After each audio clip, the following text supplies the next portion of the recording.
La palabra de Dios es viva y es eficaz. Se nos presenta como una lámpara que alumbra nuestro camino. Es como un manual de instrucciones para nuestro día a día. Y a través de ella podemos descubrir y entender el plan que Dios tiene para nuestras vidas. Te invitamos a escuchar la siguiente reflexión y estamos convencidos te será de mucha bendición. Disfrútala.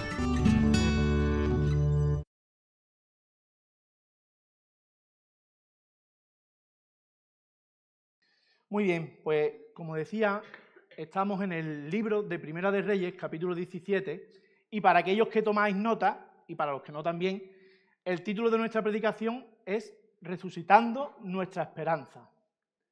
Ese es el título de nuestra predicación en el día de hoy.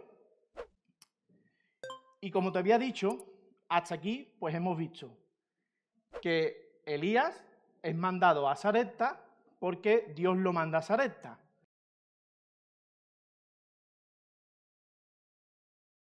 Pero claro, cuando Elías llega allí a Sarepta se encuentra con una viuda que no tiene cómo mantenerse y que además tiene un niño a su cargo, tiene un hijo.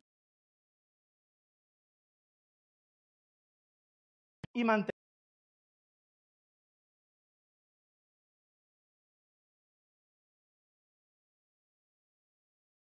a Israel. En ese momento en Israel y en toda la región había una gran sequía, porque Dios estaba mandando juicio sobre su pueblo, porque su pueblo se había vuelto un pueblo idólatra. Su pueblo, a través de Acab y sobre todo de Jezabel, su mujer, estaba adorando a dioses extranjeros. Estaban adorando a Baal, estaban adorando a Asera, a dioses extranjeros de otros pueblos que eran dioses falsos. Y estaban quitando la adoración que le correspondía a él para adorar a dioses falsos. Así que Dios,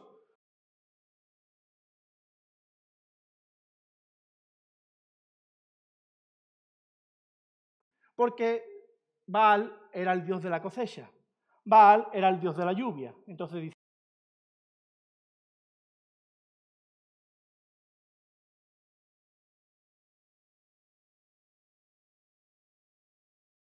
Sarepta, y Elías, en casa de la viuda, parece que todo está tranquilo, porque Dios usaría para traer provisión a la casa de la viuda. La viuda no tenía nada. La viuda le dice, mira, es que vamos a morir. Yo, mi hijo, vamos a morir. No tenemos nada, nos vamos a morir. Pero Dios, como hemos dicho, usa a Elías para hacer un milagro con lo poco que tenía la viuda, que era un poquito de harina y un poquito de aceite, y los mantiene durante todo el tiempo que el profeta está allí con ellos. Entonces nos encontramos en un momento en el que fuera hay una auténtica locura. No hay agua, si no hay agua no hay provisión, no hay cosecha, no hay nada para comer, pero en la casa de la viuda se vive tranquilidad. En la casa de la viuda se está tranquilo. ¿Por qué? Porque el Señor está día a día, está haciendo un milagro. Está proveyendo de harina y está proveyendo de aceite para mantener tanto al profeta, a la viuda y a su hija. Así que está todo perfecto. Fuera se está cayendo el mundo, pero aquí estamos tranquilos. Estamos tranquilos. Pero de repente, en el versículo 17, hay un cambio de escenario. Está todo muy tranquilo, pero ocurre que el niño de la viuda muere. El primer punto de nuestra predicación es la muerte del niño. Como vemos, a partir del versículo 17, la historia, el momento, la tranquilidad, cambia por completo. Todo estaba bien, no había ningún problema, pero de repente la Biblia nos dice que por alguna razón al niño empezó a ver algo que le y acabó muriendo. Y esto lo tienes que tener muy claro. El niño murió. El niño no quedó en coma, no entró en un estado en el que quizás estaba dormido. No, el niño murió. Y esto lo tienes que tener muy claro, porque puede ser que estudies un poco este pasaje por algún otro lado y en algún lugar te encuentres que te digan, no, es que el niño no murió realmente, el niño se quedó como dormido. No, no, no, la palabra es muy clara y te dice que el niño literalmente murió. ¿Vale?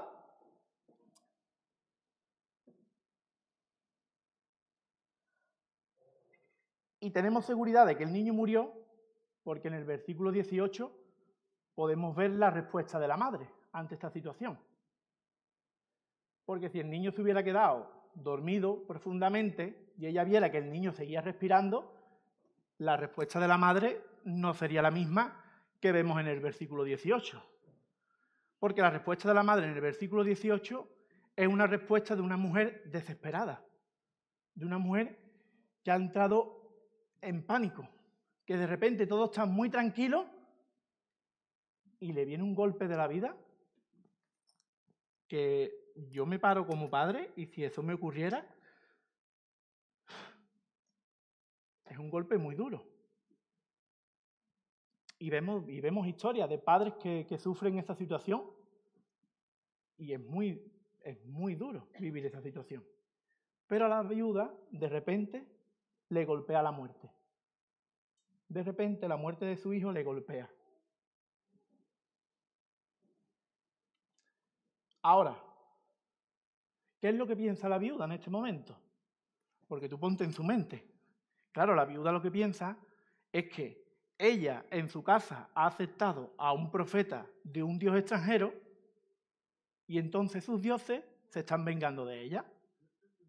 El dios Baal al que ella adoraba, de repente se está vengando de ella y ha matado a su hijo. Eso es lo que comienza a ver en su mente. Pero ¿te acuerdas lo que vimos en la predicación anterior? Uno de los puntos que vimos en la predicación anterior es que Dios es soberano en medio de la crisis.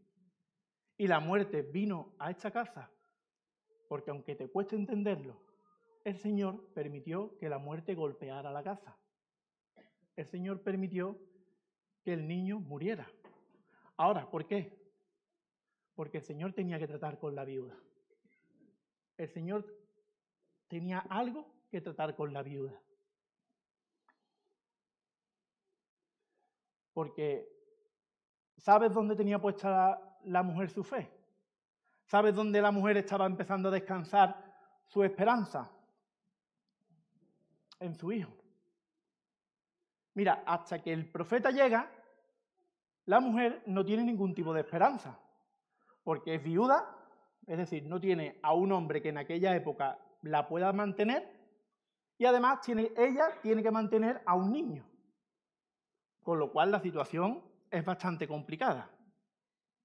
Claro, el profeta viene, empieza a sostener a la familia, de repente lo que ella esperaba, que era morirse, tanto ella como su hijo, ya no es así, y su corazón empieza a descansar en que su hijo va a crecer. ¿Por qué?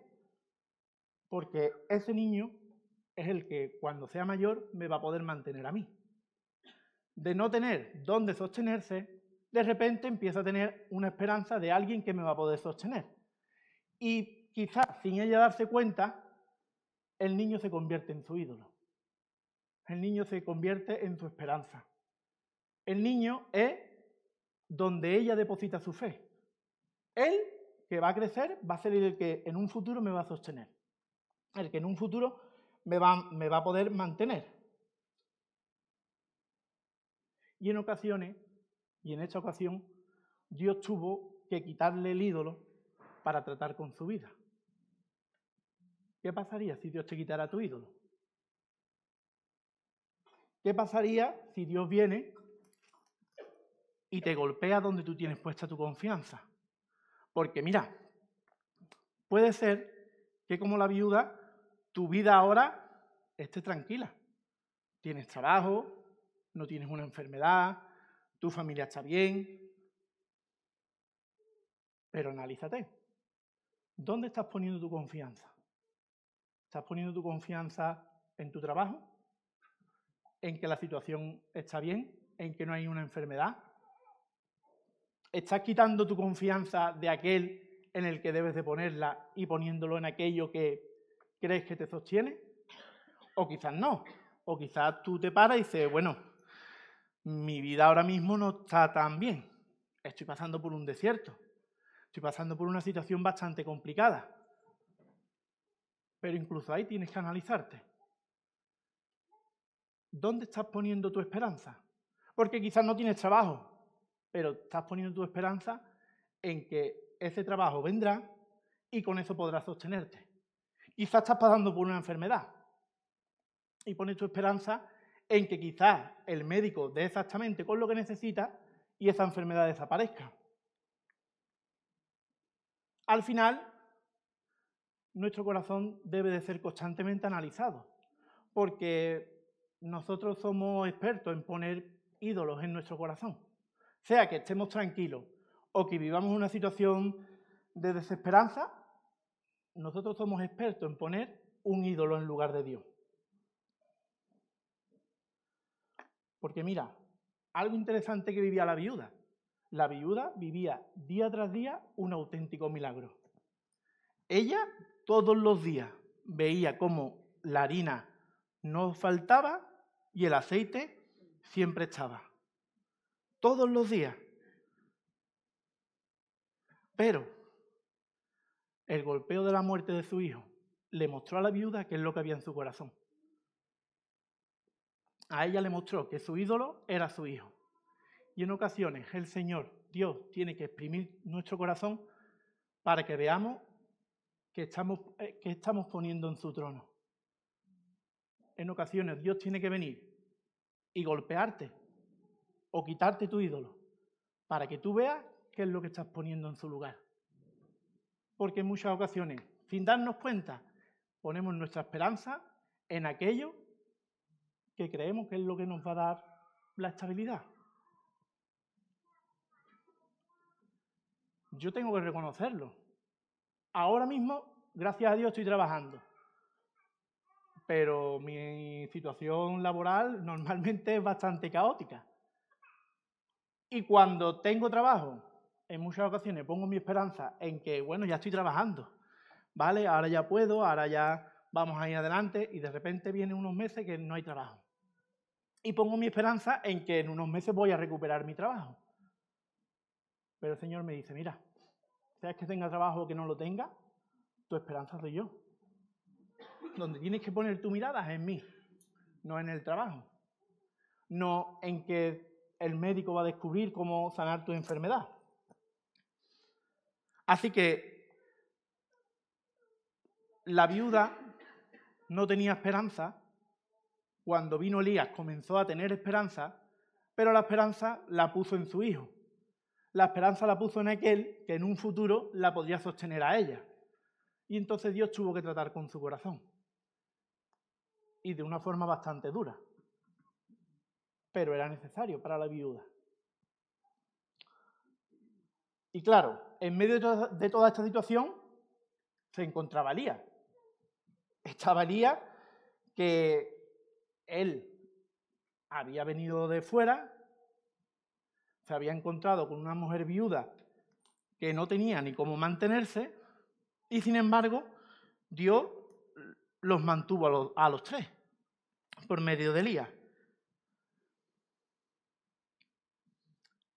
Y en el momento que, igual que la viuda, todo parece estar en calma, porque te recuerdo que Elías primero huye de Acab y de Jezabel porque a él lo quieren matar, Acab y Jezabel lo quieren matar.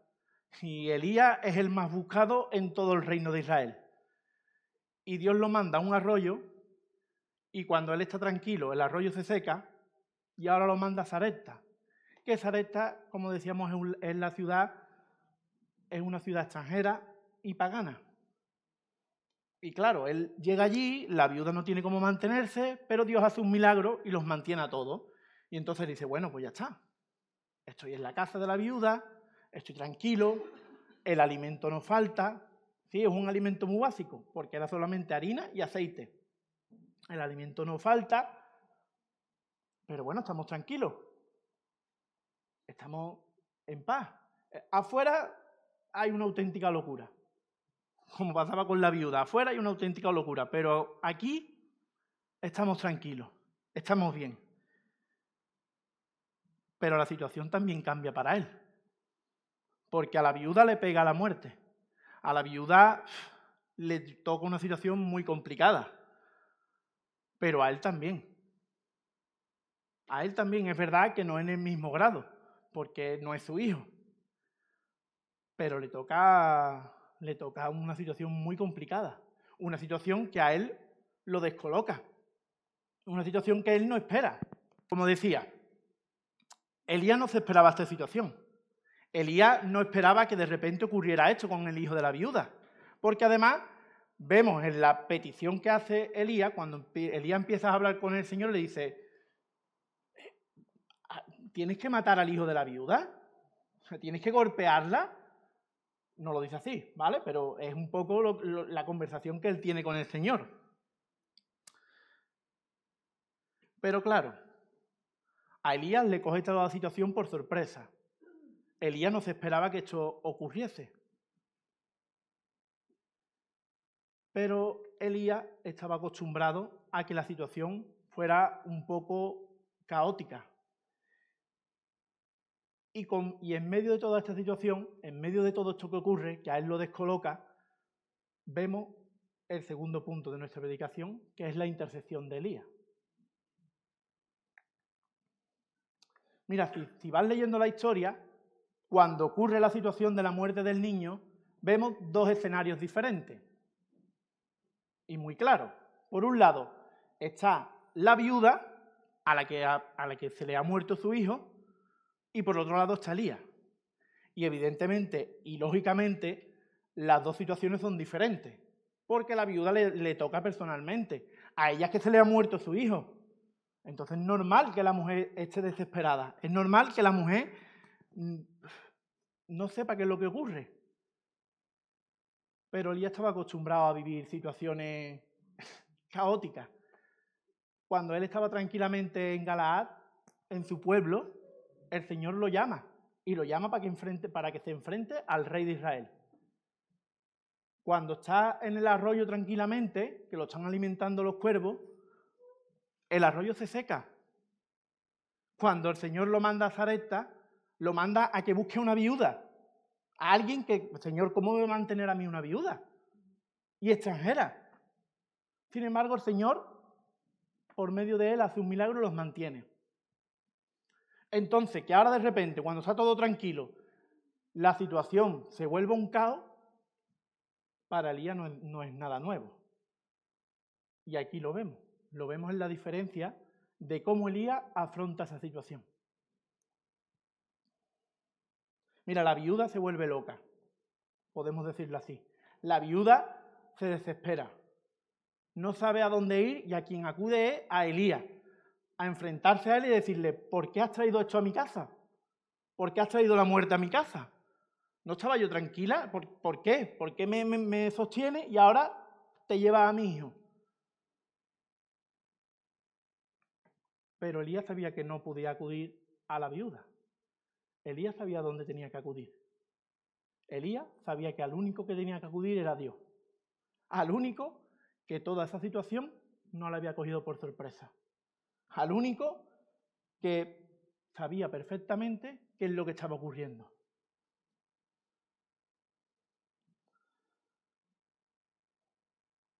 Porque la viuda estaba desesperada. La viuda estaba que no sabía qué hacer. Y nuestro mundo está desesperado. Allá afuera, nuestro mundo está completamente loco. Es un caos. Es un caos. Si no, párate a hablar con alguien fuera de tu entorno de iglesia, de tu trabajo, del instituto, no sé, donde tú quieras. Y habla un poquito más en profundidad con la persona. No hables de la alegría que nos dio ayer Madrid. Habla de cosas importantes. Habla de cositas importantes. Y vas a ver que hay personas viviendo auténticas locuras. Hay personas que viven situaciones que dicen, madre mía. Pero es que, ¿sabes qué? Que en muchas ocasiones tú y yo vivimos situaciones iguales. Yo no sé si te ha pasado a ti, pero yo a lo largo de mi vida he vivido situaciones bastante complicadas. Situaciones que desesperan. Que desesperan.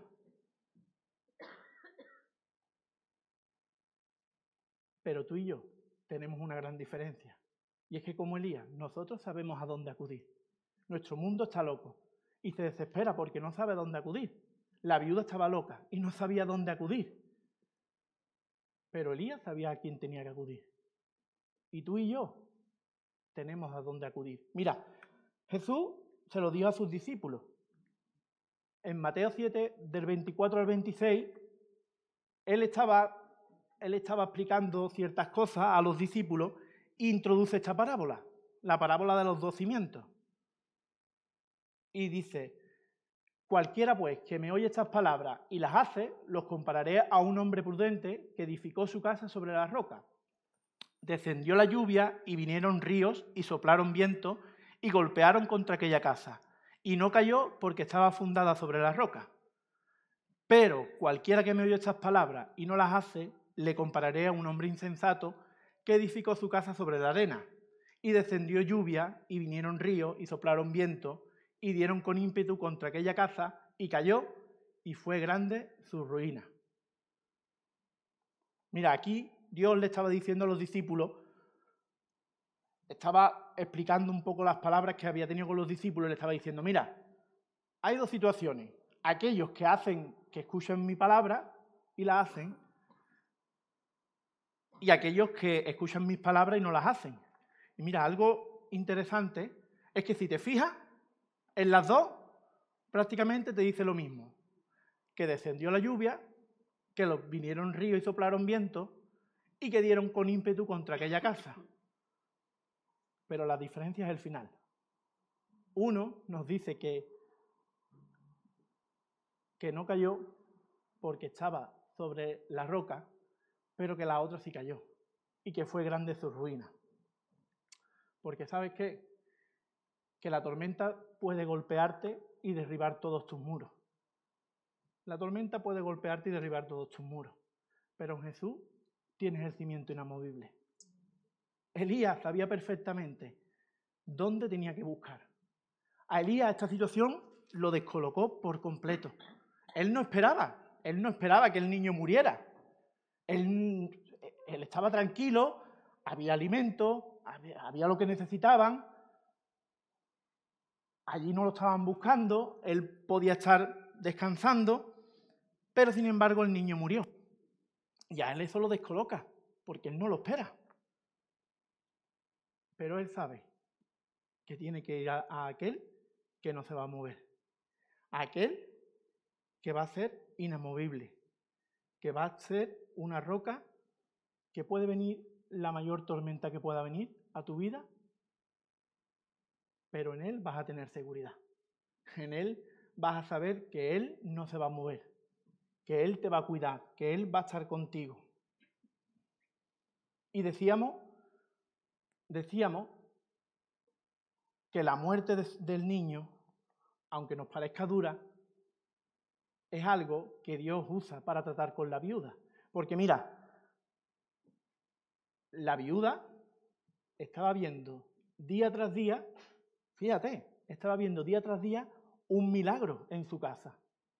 Porque cuando Elías viene, ella le dice: mira, tengo un poquito de harina y un poquito de aceite, que voy a hacer un par de tortas y mi hijo y yo nos vamos a dejar morir ya, porque es que no tengo nada más. Pero ella, cuando Elías entra en su casa, ve como día tras día la harina no falta y el aceite no falta. Y como decíamos, un alimento muy básico. El niño se levantaba y decía: mamá, ¿qué hay para desayunar? Torta de aceite. ¿Y para almorzar? Torta de aceite. Y así, día tras día, día tras día, día tras día. Pero era un auténtico milagro. Era algo que tenía que impresionar a la viuda. Era algo que tenía que transformar su corazón. Pero no es así. Eso no transformó su corazón. Pero la situación cambia cuando su hijo muere. Porque el profeta, una vez que su hijo muere, vemos que él coge al niño, entra en el cuarto del niño y ora por el niño. Y Dios responderá a la oración de Elías. Y el niño resucita. Y entonces, claro, la madre de repente ve que su hijo que estaba muerto ha resucitado. Te recuerdo que hasta ahora no ha habido ninguna resurrección en toda la Biblia. Desde Génesis hasta este momento no ha habido ninguna resurrección en toda la Biblia. Es la primera persona que resucita. Es la primera persona que resucita. Y además, extranjero. No es del pueblo de Israel. Claro, entonces puedes pensar, claro, que es normal. Es que si la mujer ve que su hijo ha muerto y de repente lo ve que está vivo, pues claro, normal. Normal, ¿no? Que su corazón cambiara. Pero te recuerdo que es que ella estaba viviendo un milagro día tras día en su casa. Ella se acostaba por la noche sin tener ni harina ni aceite y se levantaba por la mañana y había harina y aceite. Ella vivía un milagro día tras día en su casa. Pero el milagro no transformaba su corazón. Ni el milagro de la resurrección de su hijo transformó su corazón. Porque ¿sabes qué? Los milagros no transforman. Los milagros no cambian los corazones. Los milagros son medios que Dios usa para acercar a las personas a Él. Y Dios usó el milagro del niño para acercar a la viuda a Él. Para mostrarle que Él era el auténtico Dios. Porque mira, te recuerdo que ella adoraba a Baal. Baal era el Dios de la cosecha. Y le dice Dios, sí, pues ahora vas a ver que soy yo el que te da sustento. Te doy harina y te doy aceite. Pero es más, Baal era el Dios de la muerte. Y entonces Dios viene y le dice, y ahora te voy a mostrar quién es el verdadero Dios que tiene la muerte y la vida en sus manos. Y puedes pensar que a través del milagro la viuda se transformó. Pero no es así, porque los milagros no transforman. Los milagros impactan, pero los milagros no transforman. Y si no, seguro que te ha ocurrido en alguna ocasión. Si ya llevas algunos años en la iglesia, en la que quizás alguien cercano a ti o alguien de tu entorno de repente pasa por una enfermedad o tiene una situación difícil y ellos no creen, pero sabe que tú sí, y que vas a la iglesia y que en la iglesia oran, que no sé lo que es eso, pero yo sé que bueno, que algo hacéis y que oráis, algo es. Y entonces viene y te dice, mira, tengo un problemita, a ver si tú puedes orar por mí. A ver si tú puedes, o allí donde tú vas, que oren por mí. Y claro, tú dices, vale, vamos a orar por ti. Y se comienza a orar por la persona y los médicos le dicen, mira, esto... Y de repente Dios obra y hace un auténtico milagro con la persona. Y tú dices, mira, el Señor viene y te dice, mira lo que me ha dicho el médico, que es que no tengo nada que antes tenía. Y dices tú, el Señor te dice, sí, muchas gracias por haber orado. Vente a la iglesia. Es que eso no es para mí. Muchas gracias, sigue orando por mí, pero... Y tú te quedas y dices, pero que los médicos te estaban diciendo que te morías. Y desde que me has pedido que orara por ti, ha desaparecido lo que había. ¿Cómo no puedes cuadrar una cosa con otra? Y lo cuadra, pero el milagro no transforma la vida de la persona. La persona se impacta, la persona dice, uy, hay que ver, cuando tenga otra necesidad voy a pedirle que ore por mí, porque no vea. Lo que impacta y lo que transforma la vida de la persona es que Dios se acerca a la persona.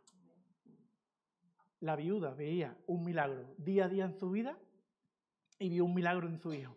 Pero lo que transformó el corazón de la viuda fue que Dios decidió acercarse a la viuda. Porque mira, después de la muerte de su hijo, la idea de la viuda de Dios cambió completamente. Si te vas a unos versículos antes, vas a ver que cuando el profeta se acerca a la viuda y se presenta, ella le dice, sí, tu Dios de Israel, Jehová el Dios de Israel, pero nunca es su Dios. Ese es tu Dios. Y de repente, en el versículo 24, le dice, ahora conozco que tú eres varón de Dios y que la palabra de Jehová es verdad en tu boca. Ya no es tu Dios, ahora es Jehová. Ahora tú eres hombre de Dios. Ahora entiendo que Él es el verdadero Dios. El corazón de la viuda cambió. Y no cambió por el milagro. Porque claro, podías pensar, claro, que cambia porque que su hijo resucita. Pero que la viuda veía un milagro día tras día en su casa. La viuda cada día veía un auténtico milagro en su casa. Y su corazón no cambia. Lo que cambia en la viuda es que Dios decide acercarse a ella. Es que Dios decide rescatarla. Y ahí es cuando cambia la vida de la viuda. Y nosotros como iglesia, entonces, ¿qué hacemos? Seguimos orando por los milagros. Seguimos orando porque Dios trabaje en las personas. Seguimos orando para que Dios sane a aquellas personas que tenemos a nuestro alrededor que nos lo piden o que solucione situaciones a personas que a nuestro alrededor nos dicen, oye, mira, estoy pasándolo mal, a ver si podéis orar por mí. Y seguramente tú sepas que después no va a haber resultados. Pero ¿y si Dios usa el milagro para acercarse a ella? ¿Y si Dios usa el milagro para hacer el mayor milagro que podemos ver, que es una vida transformada? Así que sigue orando por la persona. Sigue trayéndola. Sigue poniendo su vida en las manos de Dios. Ora porque se solucione el problema, pero ora para que Dios transforme la vida de la persona.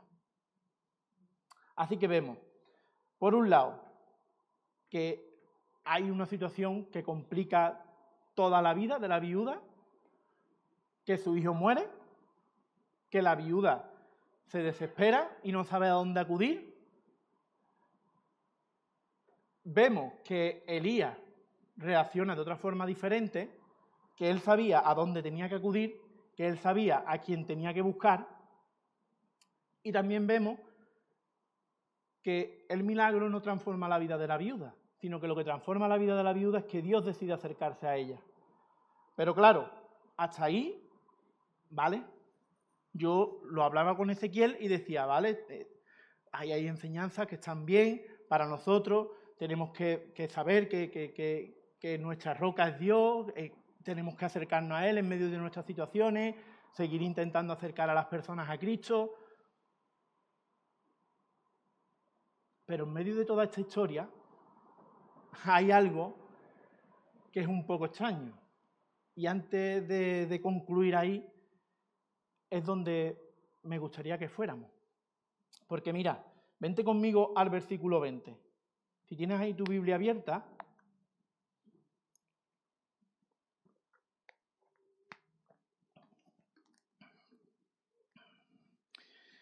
vente al capítulo 17, a partir del versículo 20. Y dice, y clamando a Jehová, Elías, clamando a Jehová, le dijo, Jehová, Dios mío, ¿aún a la viuda en cuya casa estoy hospedado has afligido, haciéndole morir a su hijo? Y atento al 21. Y se tendió sobre el niño 3 veces y clamó a Jehová. Espera. ¿Qué es lo que hace Elías? Elías no solamente clama, sino que Elías se tiende 3 veces sobre el niño. Elías, que el niño está muerto, que el niño es un difunto. Yo no sé si tú has podido tener alguna experiencia con un difunto, si lo has podido ver de cerca, si has podido tocarlo. Si no has podido hacerlo, yo personalmente te digo que tienes que tener estómago, que tienes que saber y aguantar cositas. Porque, a ver, hay veces en las que tú vas a un difunto y la familia se ha preocupado de prepararlo, de tenerlo bien, incluso de echarle perfume, y dices tú, uy, el difunto huele mejor que yo. Pero hay otras veces que no. Hay otras veces que tú entras en la casa y, madre mía, tienes que tener estómago. Pues Elías se tumba sobre el difunto, sobre el niño. Y claro, yo trabajaba el pasaje y lo estaba haciendo con Ezequiel y hubo un momento que estábamos los dos hablando y decíamos, pero espérate, ¿qué hace Elías? Porque es algo muy raro, porque es algo muy extraño. ¿Qué hace Elías tumbándose sobre el niño? ¿No podría Elías poner al niño al lado y él orar por el niño y de la misma forma Dios haber contestado? Sí, Dios lo podría haber hecho igual. Pero es que además, fíjate lo que dice la ley de Dios. El número 19, del 11 al 13, dice, el que tocare cadáver de cualquier persona será inmundo 7 días. Al tercer día se purificará con aquella agua y al séptimo día será limpio.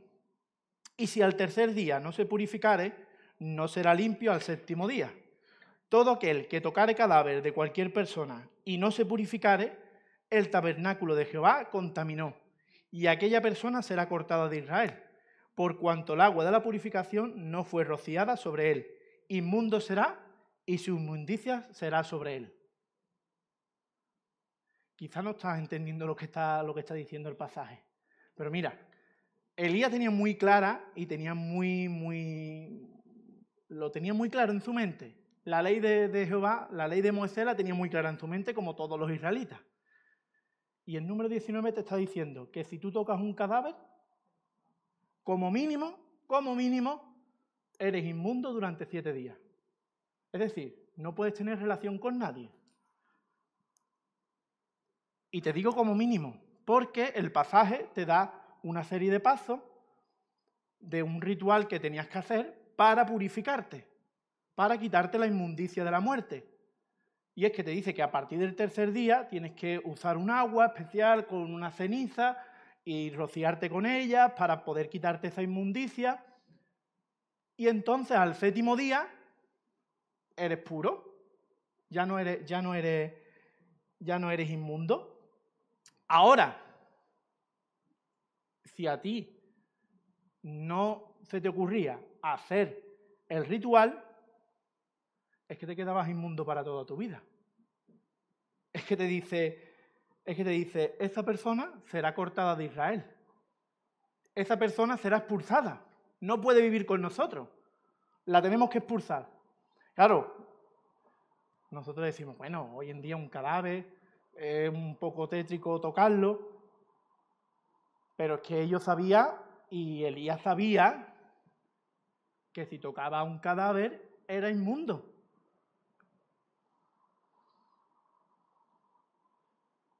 Y ahora no te lo pierdas, porque esto ha sido una bomba. Porque Elías aquí está haciendo un tipo de Cristo. Elías aquí está presentando lo que Cristo hará en un futuro por nosotros.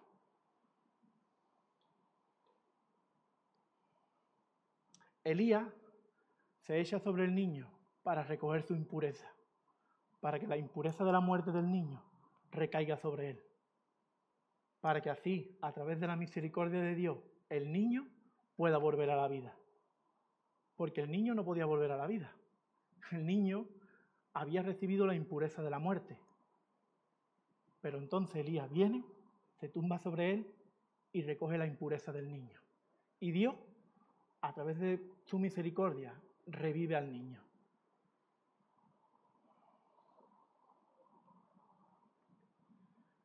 En Efesios 2, del 4 al 5, dice, pero Dios, que es rico en misericordia, por su gran amor con que nos amó, aún estando nosotros muertos en pecado, nos dio vida juntamente con Cristo.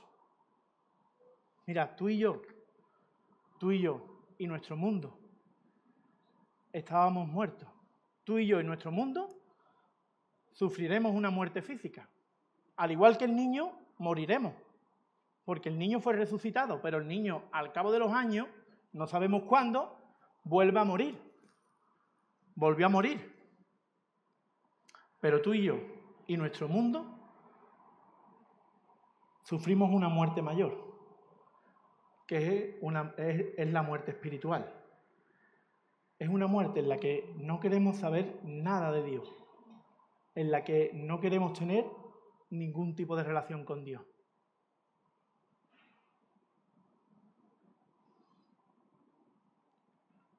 Y tú y yo estábamos muertos espiritualmente. Pero Dios tuvo misericordia y mandó al profeta. Mandó al auténtico profeta. Mandó al profeta que cumplía al 100%. Para que en la cruz Él se tendiera sobre ti y sobre mí y recogiera nuestras impurezas. Y tú, siendo impuro, pudieras ser puro y mirar al Padre. Y aquel que era puro se volvió impuro para que hoy te pueda llamar hijo de Dios. Elías aquí estaba representando un poco lo que Dios haría en un futuro, contigo y conmigo, con aquellos que reconocemos a Cristo como nuestro Dios y nuestro Salvador.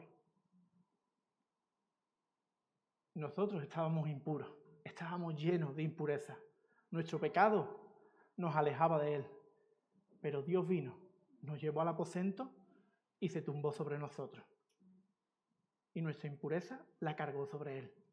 Y entonces nos sacó del aposento y nos dijo: Padre, aquí tienes a tu hijo, limpio, es tuyo. Y no sé si hoy nos estás visitando, si es de las primeras veces que puedes ver una predicación, pero la viuda no conocía a Dios. La viuda estaba completamente apartada de Dios, hasta que Dios vino a su encuentro. Y hasta ese momento, el destino de la viuda era vivir completamente apartada de Dios, vivir una eternidad apartada de Él. Y yo no sé si tu situación, quizá, hoy que nos has visitado, es esa. Vives completamente apartado de Dios.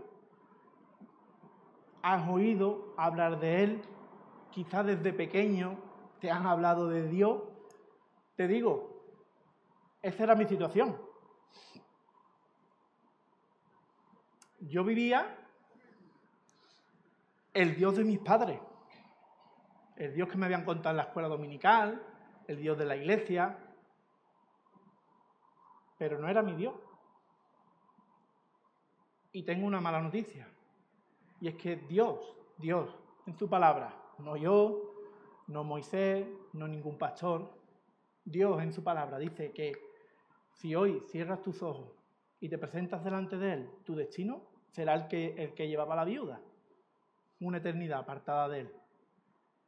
Una eternidad donde no podrás disfrutar de su presencia. Pero hay una buena noticia para ti. Y es que Dios, al igual que con la viuda, quiere acercarte a ti. Y Él mandó al profeta para que tus impurezas fueran cargadas sobre Él, sobre su Hijo, sobre el profeta, sobre aquel que cumplía todo lo necesario, para que tú hoy seas limpio y puedas entrar al reino y tener a Dios como Padre.